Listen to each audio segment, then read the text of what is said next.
Hello, I'm Sean Finnegan, and you are listening to Restitutio, a podcast to get you thinking about biblical and historical Christianity, to challenge you to follow Christ, and to inspire you to lead a consecrated life.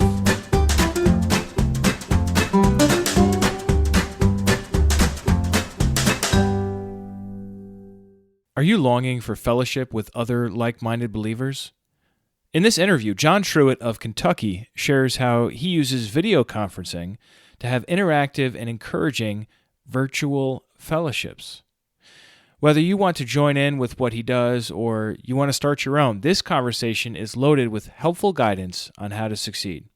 Here now is interview 32, Virtual Fellowship for Isolated Believers with Truitt.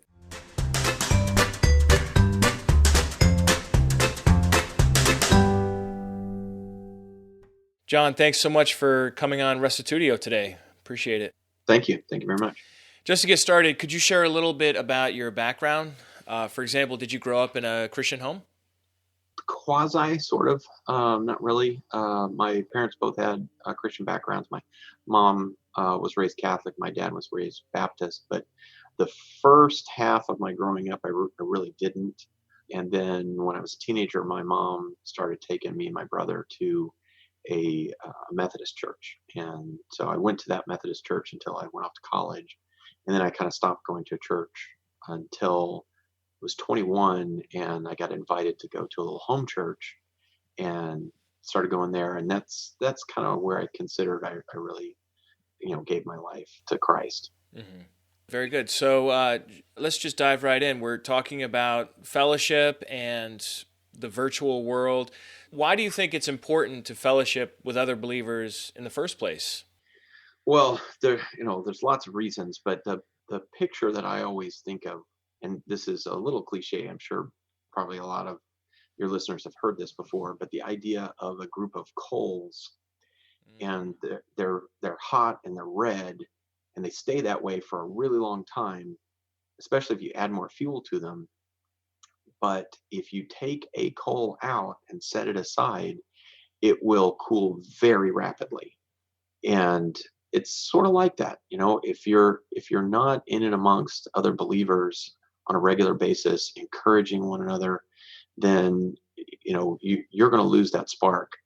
Not to mention that fundamentally, our commandment as Christians, the great commandment to Christians, is to love one another. Right. If we're not fellowshipping together, it's going to be pretty hard to do that. Mm-hmm. What got you going with the virtual fellowship model? Well, we sort of got into it, not exactly by accident, but unintentionally. Where what happened was we had started a home fellowship here locally where we live, and we had a number of people coming to that, and I had the idea to connect with a friend that lives out in Colorado and say, hey, you want to pop in? At that time, we were using Google Hangouts to join us for a fellowship. And he was like, sure. So we did it, I don't know, a couple times, something like that. And it was kind of fun. I talked to somebody about what we were doing with that. And that person talked to another person, an older man named Dean, that really wanted to join us and who was isolated and didn't have fellowship. And I said, sure, why not? That sounds like a good idea. And so we started doing that, and he started coming regularly. Every time we were meeting, he was on. So it was really a group full of people in a room and Dean on the television. Oh, okay. And so we probably did that for about 3 months. And as we were doing it, I started thinking, we could have other people coming in and doing this as well. And so that fall at the Spirit and Truth Fellowship National Conference, I had the opportunity to introduce the idea to that audience and to kind of tell them what we were doing, showed them a little bit about the technology that we were using. And we had probably about half a dozen people that were very interested and wanted to start doing that with us. And what was really funny was at the time, the people that were coming to our fellowship locally just sort of all dissipated. Life changes. It wasn't a a division or anything like that. They just something happened where they moved, or their spouse wanted to start going to a church, and so they started going to that church. Uh-huh. But by the time of that fall conference, it was my family and Dean. And so when these 6 or so people started joining us, suddenly it was like a fellowship. Hmm. And we did that for about 6 or 8 months with kind of that group of people. We grew a little bit, and we were just meeting once a week at that point on a weeknight.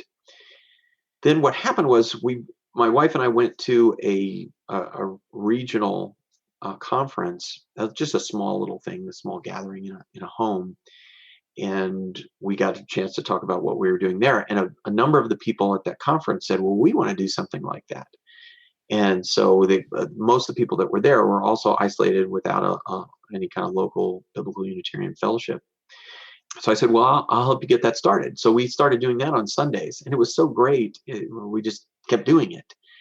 And then around the same time, we decided to add the functionality of Facebook Messenger to the group as well. Well, so up to Where, this time, were people able to talk back? you mean on the Hangouts? Yeah. Yeah, and I'll explain in a minute Okay. the how we kind of do virtual fellowship. But yes, it's very much our fellowships, our virtual fellowships, are really geared for group interaction. We make a very concerted effort at making sure that everybody's involved.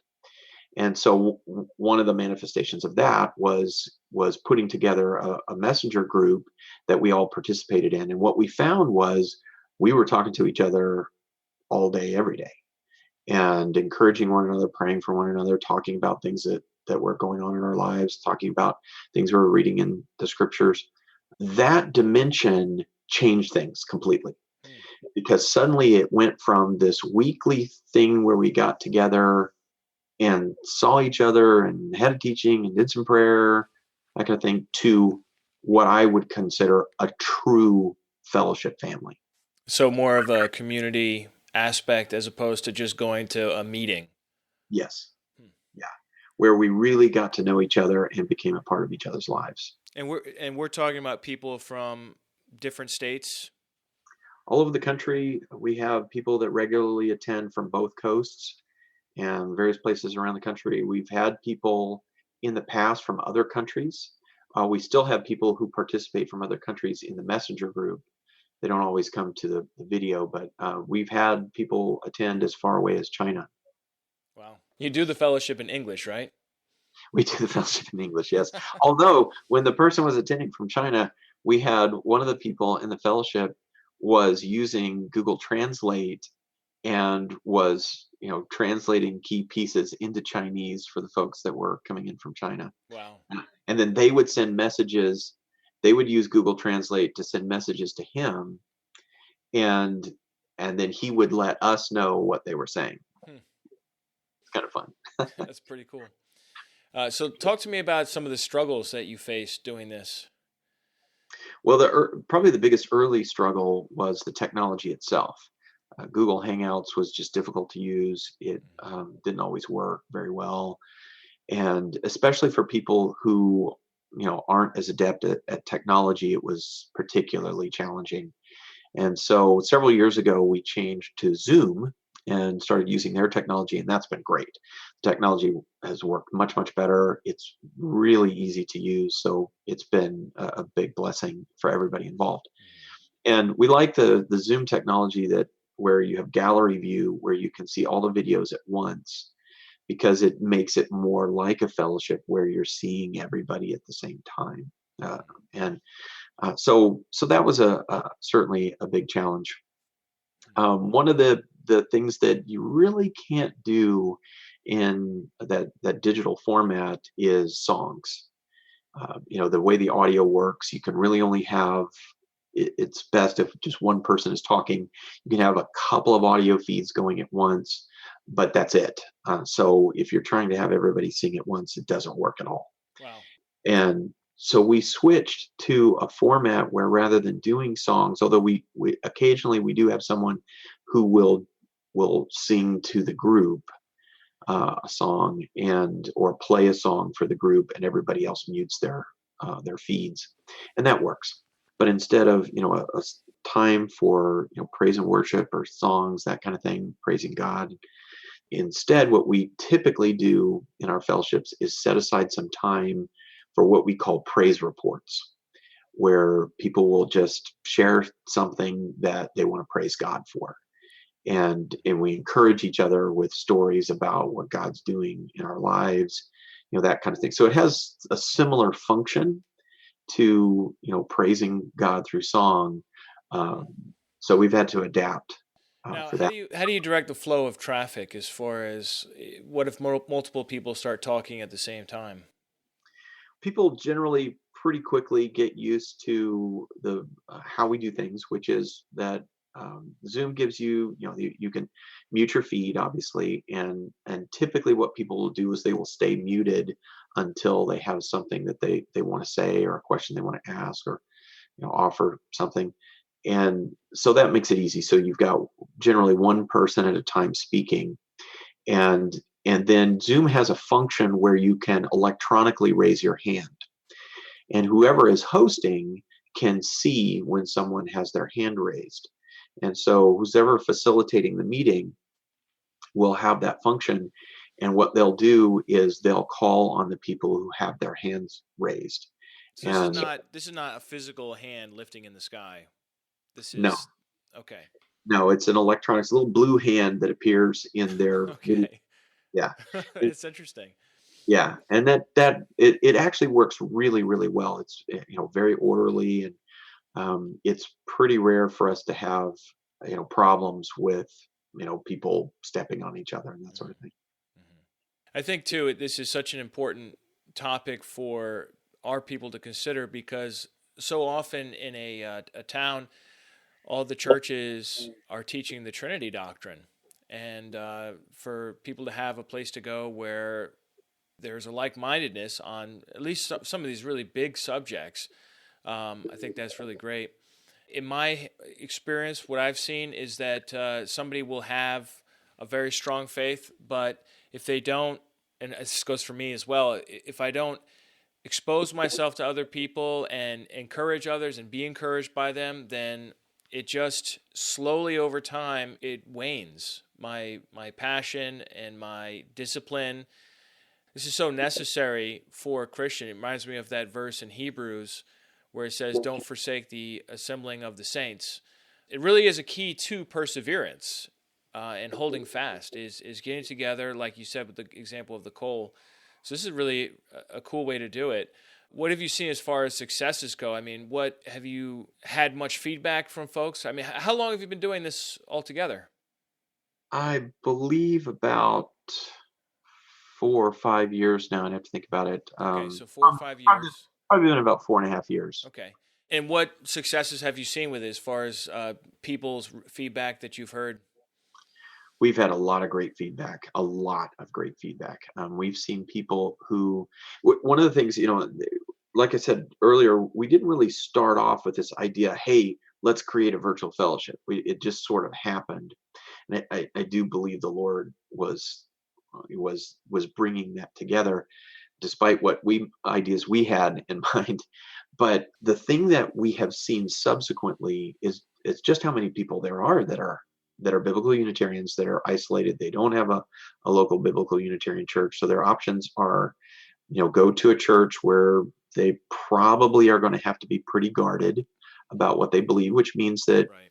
it's very difficult for them to get really close in their relationships with people.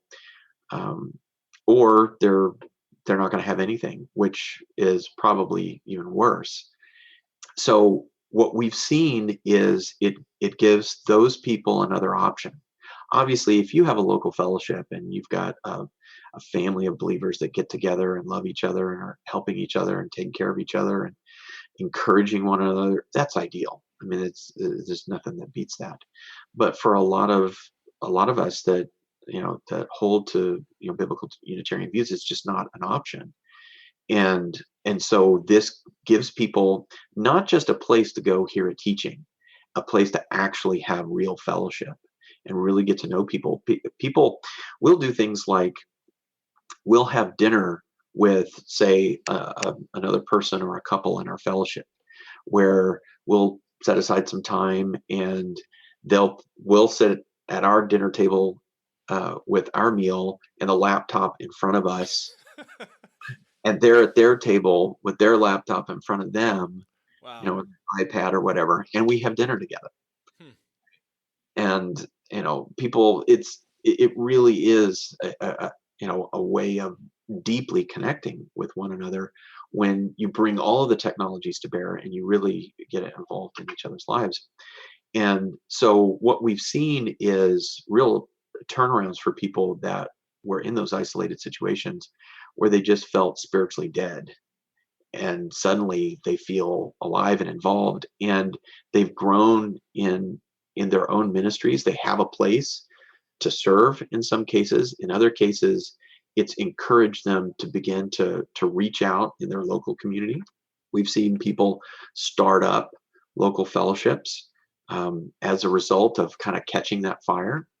And so there's been a lot of that. There's been healings, people who have spent many, many years sort of wandering out in the desert. They became Christian many years ago and were, really on fire for the Lord. And then because of ministry breakups or whatever, they sort of got cold and, were in that state for decades even.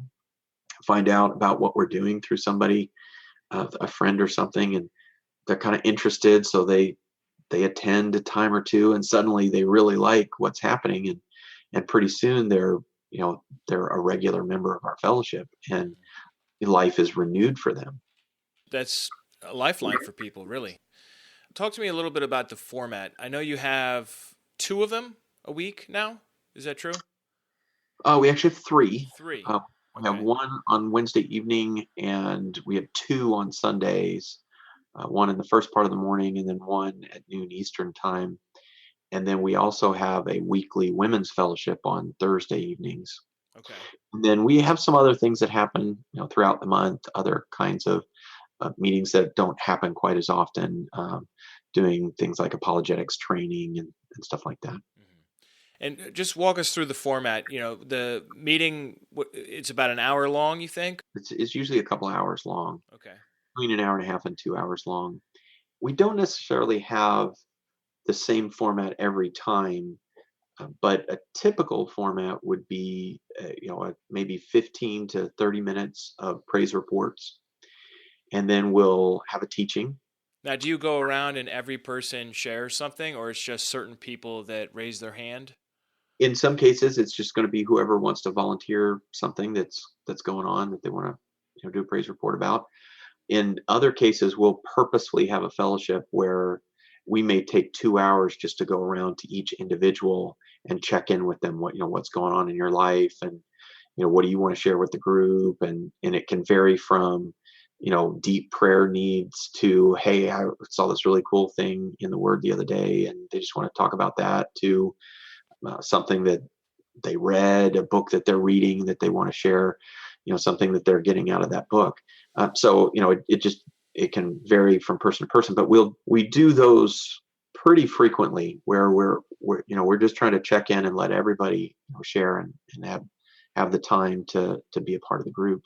But in terms of a sort of a regular fellowship, some praise reports, then we typically have a teaching, and usually that'll be 20, 30 minutes. And then we'll have anywhere from maybe 30 to 40, 45 minutes of group discussion about the topic, where everybody has an opportunity to weigh in, to ask questions, to offer insights, to challenge things, that sort of time. And that's been really, really good. It really, again, everything is really geared towards trying to make people not just they come in and they sit and they observe, but rather they're actually participating in the group.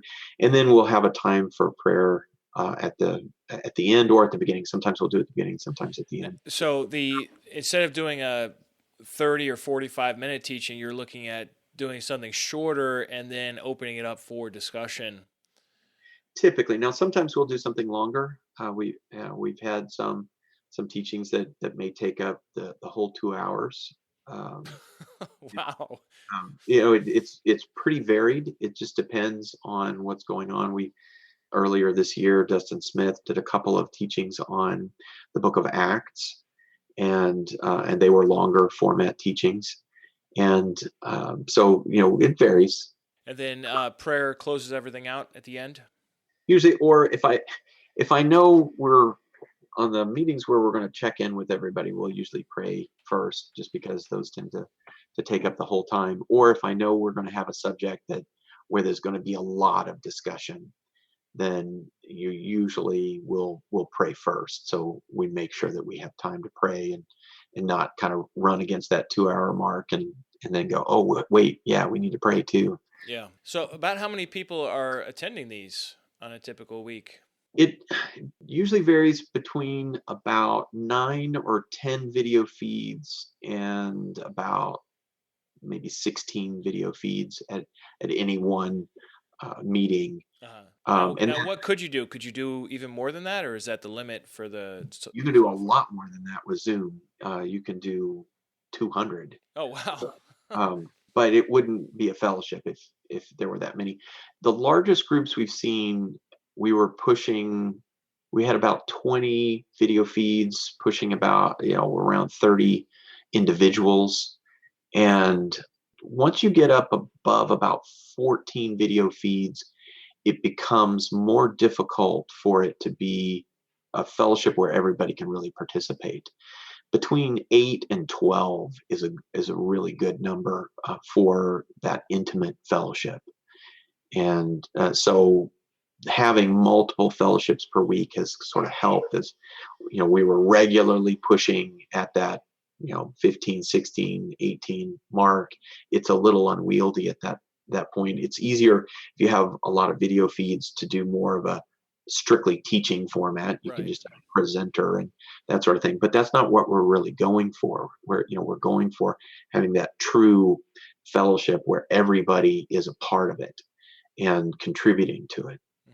In fact, in a recent fellowship, we went around and each of us talked about what did we see as our function in the body of Christ, and what could we be doing that we weren't doing currently in terms of contributing in that way in our virtual fellowship. Did that shake anything up as far as what people were doing? It did, especially I can think of a couple of individuals that are normally pretty quiet that have started doing some things within the fellowship that they had said in that meeting that they felt like was how God had made them to function in the body of Christ.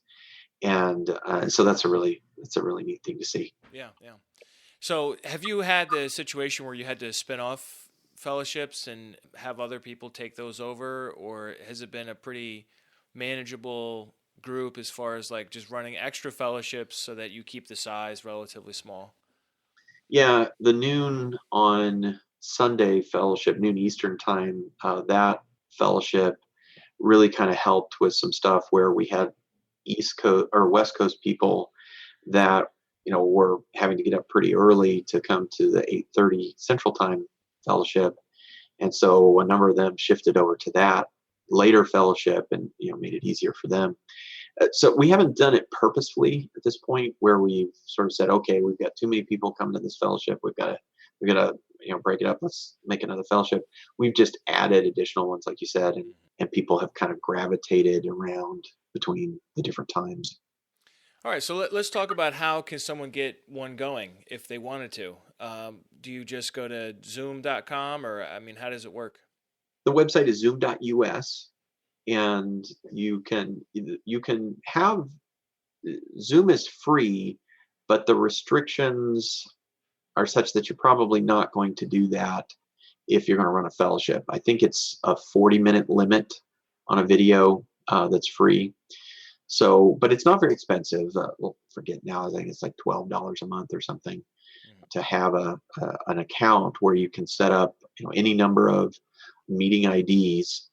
And then once you can set up a meeting ID for a particular time, or set up a meeting ID that can be used at any time. And give that ID out to people and have them get in. It's by far the simplest video conferencing system I've ever used. And my profession is information technology, and so I've used that stuff for 25 years. Right. And so it's a great system for that. It's really, get everybody together. I will say this, if you've got a listener that is thinking about doing that, what I would encourage them to do, and I've encouraged other people to do that. I forgot, there's also John Shainheit with Spirit True Fellowship just started a Tuesday evening virtual fellowship as well. And it's like 2 weeks old now, something like that. If they're interested, I'd be happy to talk to them about it. And we have a channel called STF Virtual Fellowship on YouTube. And if you go to that and just watch some of the videos, you'll kind of see the format. Anybody's welcome to join us. And if you're thinking about having your own virtual fellowship, I would encourage you to come to some of our fellowships and See participate. how it is, yeah. How it is, and then you'll get a feel for how the technology works and that kind of thing. And again, there's several of us that host these things. We'd be happy to help anybody with that, and then start their own thing. So how could somebody get in touch with you? Probably the easiest thing is to email me at jtruitt@kaleo.net. That's JTRUITT@KALLEO.net. Or you can find me on Facebook and just send me a message through Facebook. Okay, cool. Well, anything else you want to share, or stories or advice on this subject? I would say, one of the really neat things that we do is on the first Wednesday night of the month, we do what we call Holy Spirit Night, where we focus more on the manifestations of the Spirit than we would at other times. Doing training, a lot of typically have a teaching on some aspect of manifesting Holy Spirit or the gift of Holy Spirit, and those have been especially just a really great blessing. And on the one hand, routine can be good, but on the other hand, kind of changing things up and doing things different on a continual basis and experimenting with things. We've done a lot of that, where we find something that doesn't work and then we find something that works and we'll incorporate that in, has been really helpful in getting people to be a part of it. And then I think the other thing that I would say, we've talked about this, but I can't stress it enough, that it's difficult to have a true fellowship without people really being participatory, where they really are contributing, not just in maybe a comment about the teaching, hey, that was a great teaching. You're not going to have fellowship that way. The way you have fellowship is that everybody can contribute, everybody brings something, and having a format where you really encourage that is especially important with virtual fellowship, because it's in a regular home fellowship, you get together, you're probably going to hang out with everybody for a little bit, and you're going to have your formal fellowship, and then you're going to probably hang out some more after that. And because you live in the same area, you're probably going to get together with folks at other times when you go to dinner together and those kinds of things. And in a virtual environment, it's so much more difficult to connect that way. It's just natural in a home church or just even a regular church. In the virtual fellowship, you have to be more purposeful about it. You have to make the effort to really reach out to each other and connect with each other. Once you get going, then it's not so difficult. But it takes a little bit more effort to make that happen. And I think I've encountered other people who have done this kind of thing before, and it's sort of fizzled, or it just really kind of turns into a teaching format where they're getting together on some first Sunday night of the month, and somebody who's very gifted in teaching has an hour-long teaching, which is great. There's nothing wrong with that, but it's not a fellowship. Right. And so you really have to make the effort to reach out and get people to participate and help them to see that this is a group effort, not an individual's effort.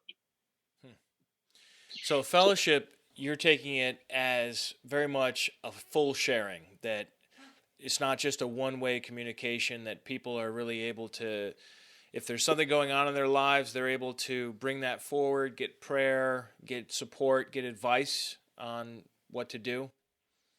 Yeah, I subscribe to the view of church as a group meeting where people are bringing their gifts together to contribute to one another. If you think about 1 Corinthians 14, 1, where Paul says to be zealous to prophesy, right?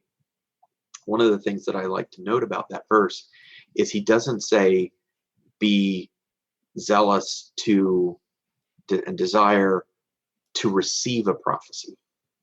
He says desire to give it.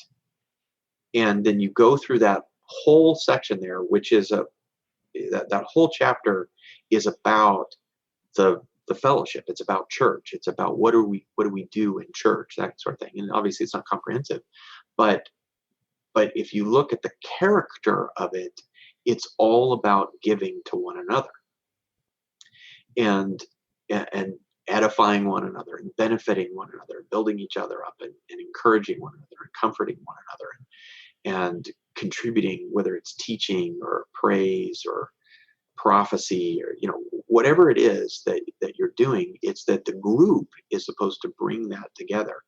So to me, you really don't have authentic church without that. You have something, and it may be a good, it may be a blessing, but authentic New Testament Christianity is a group effort, not an individual's effort. Right, right.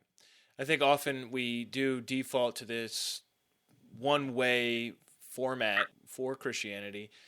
You get somebody and they teach and that's it. And that's good, and it certainly is biblical, to have teaching and preaching and encouragement and that sort of thing. But there's also this other aspect that is so vital to perseverance and to development. One last thing I wanted to mention is that I think we'd be remiss if we didn't mention the young adult weekend coming up at your house there in June. Can you share a little bit about that? Yeah, this will be our second annual event. And I'm older. I turned 50 this year, but I have a big passion for the next generation. People I have 3 kids that are just transitioning to adulthood, and I really see the statistics on young people that are leaving the church by the droves. I work with a lot of those, and I've encountered a lot over the years, and so I have a big heart for that. I really want to see young people not only turn their life to Christ, but get on fire for Christ. Or just really be passionate about their faith and finding out what the Lord wants for them to do and to grow in that. I think about when Barnabas and Paul went on their first missionary journey, they took John Mark with them, a young man, right? And then when Paul and Silas go on the second missionary journey, they take Timothy with them, a young man, right? And so you see this where they're raising up that next generation, and they're involving them. And so much of Christianity in the United States, at least today, is age segregated. And I really believe that that's a bad idea. That we should be that the generations should be together, and the older generation should be really helping the younger generation by way of encouragement, by way of having a place for them to give and to grow, and not just expect them to show up and listen to something along those lines. So this will be our second annual one. We met the first time last year. We do it at our right now.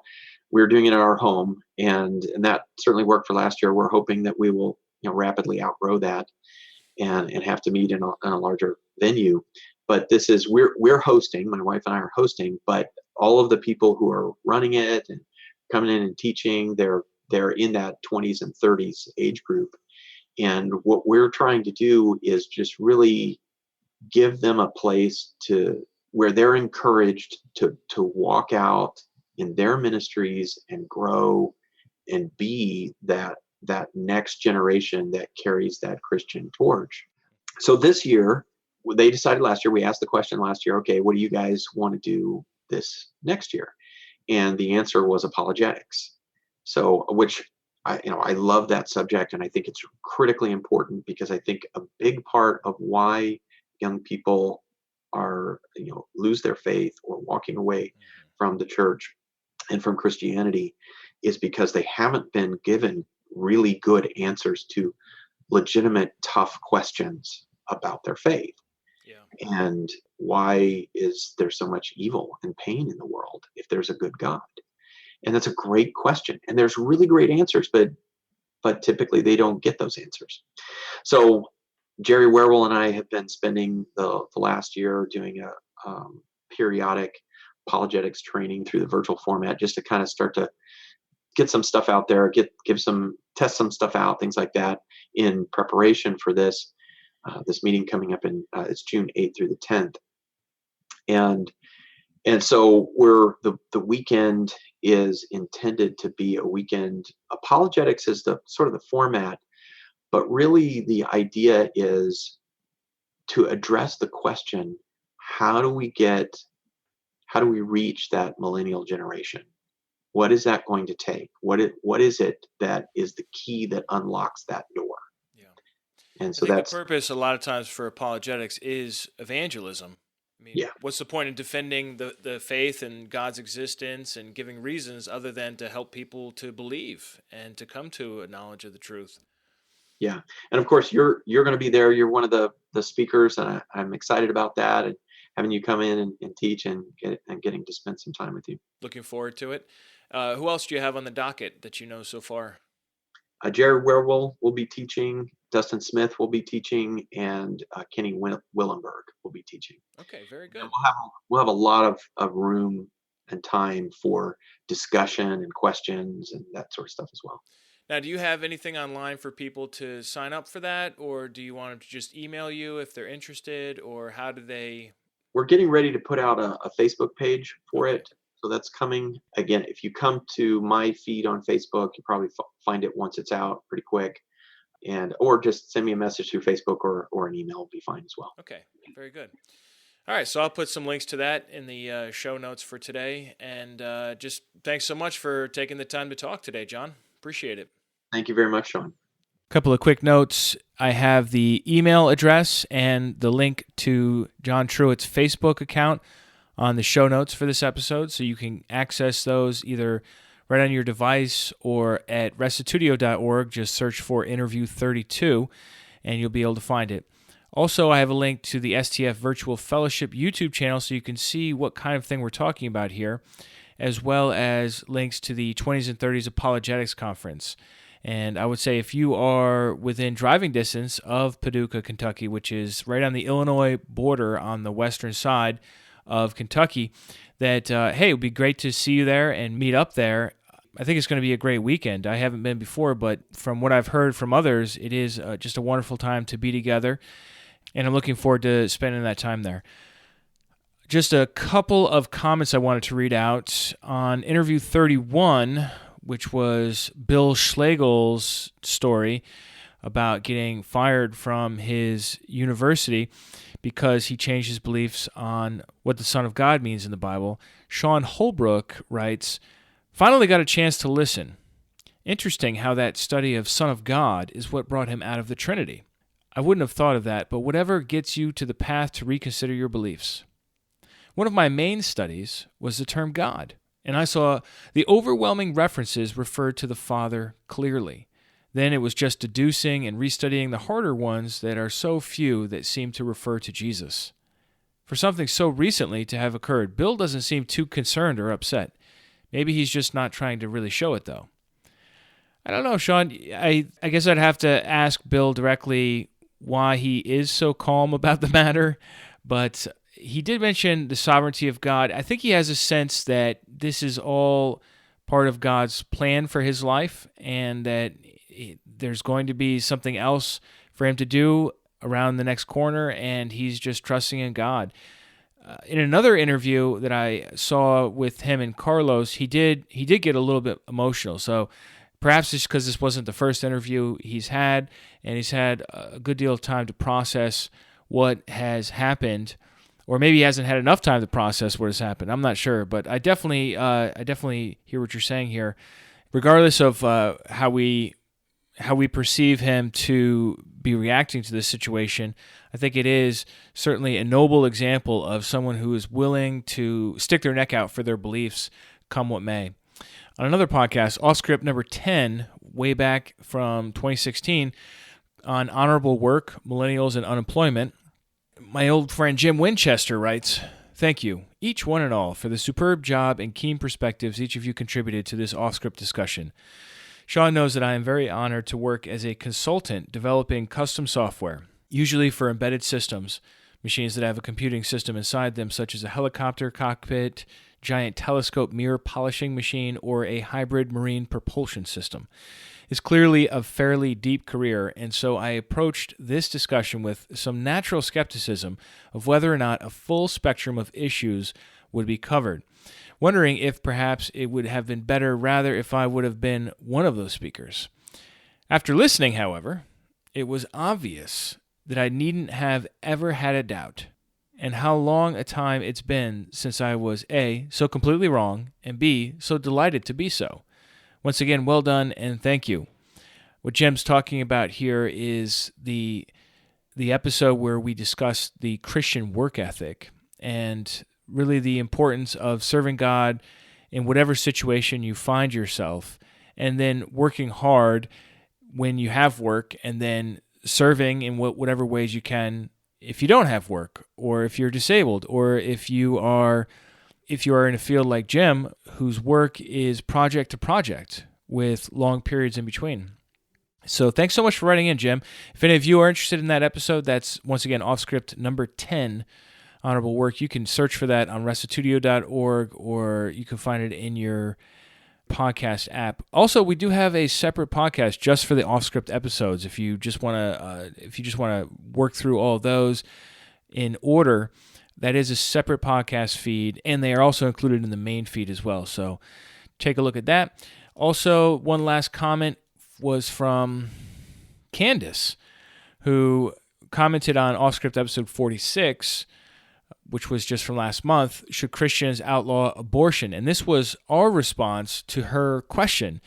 And she writes, "Thank you all for taking the time to read comments and sincerely address listeners' questions.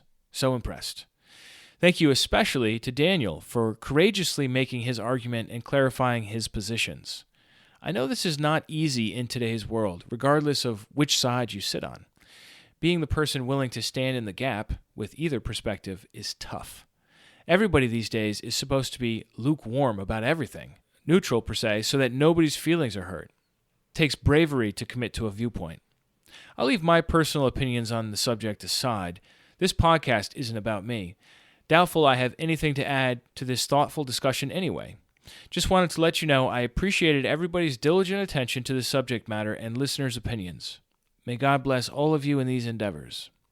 Well, Candace, that was a very kind note. Thank you so much for listening to that episode and writing in. What she's writing about here is our series of Q&A, where we took a number of comments that had been collecting over the months, and we gave each one a more thorough response. And so I'm so glad to hear that this effort was worthwhile and that it was helpful. A couple of other quick notes on the Q&A series. One is that Sean Holbrook, whose comment I read earlier, he's replied to our reply to his reply. So, I mean, at this point, I'm not sure how much farther we can go, but I do want to certainly thank him for the effort he went through and let him know that we have listened to it and we're considering what he has to say. And I have something lined up in the future with someone else that I think will address some of the main thrust of what he's saying there. That certainly will be interesting, and I don't want to say anything else about that until it's time. And second of all, I wanted to mention that in this episode on abortion, we did have some disagreement on public policy and other sorts of things like that. I've lined up another person to interview on the subject of abortion, somebody that is a real expert on the overall movement in America for the pro-life position, And he's just such a wonderful man, and I'm hoping to interview him in a couple of weeks. So stay tuned for that. Thanks so much for tuning in, and remember, the truth has nothing to fear.